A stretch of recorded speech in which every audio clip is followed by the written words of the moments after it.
Event 2 of the Strong Side Spooktacular is called Candy Corn. It's called Candy Corn because nobody likes it.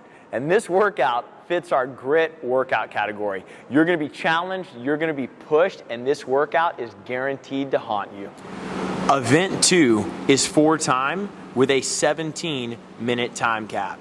The format of this workout is split any way, meaning that at any time throughout this workout, athletes are permitted to swap as long as they slap hands in between each transition.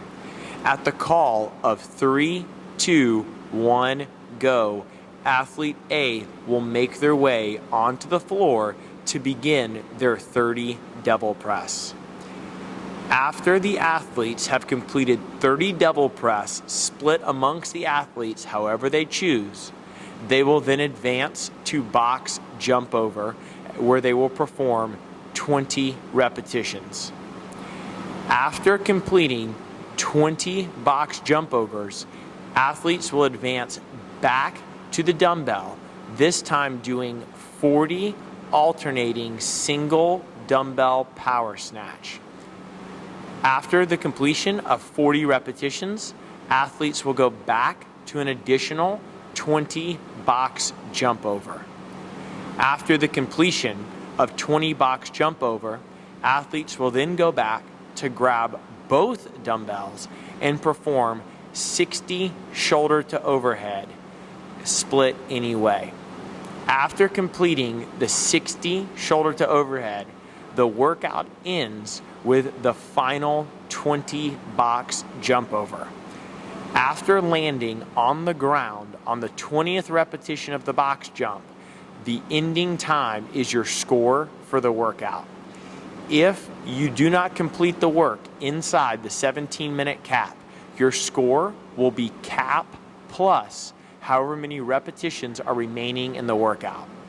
The tiebreaker for this event is the completion time of the 30th devil press. On the devil press, in order for the repetitions to count, the athlete must have their chest and thighs touch the ground at the bottom of the repetition, and the athlete must get both dumbbells locked out overhead in the middle of the athlete's body at the end of the repetition for the repetition to count. If the athlete does not touch their chest or their thighs to the ground, that repetition will not count. If the athlete does not get the dumbbells locked out in the middle of their body, that repetition will not count.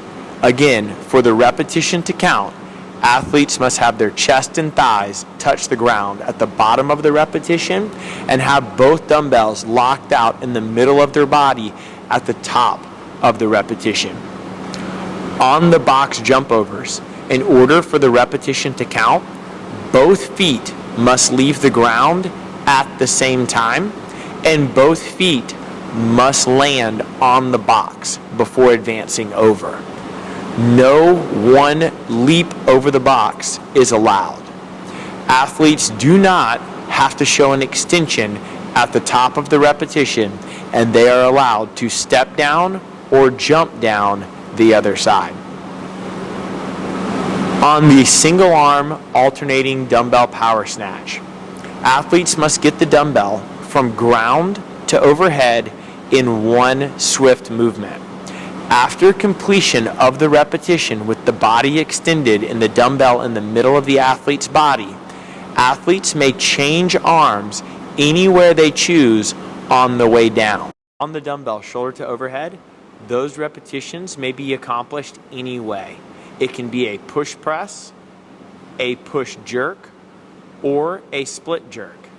But in order for the repetition to count, the athlete must show control with the object in the middle of their body before lowering the weight. In the fitness division, the dumbbell weight is 35 pounds for the men and 20 for the women. The box height is 24 inches for the men and 20 for the women, and athletes are allowed to step on the box. They do not have to jump.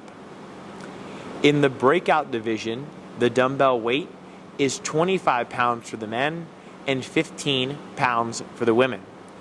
The dumbbell double press will not be done in the breakout division. It will be changed to dumbbell power cleans.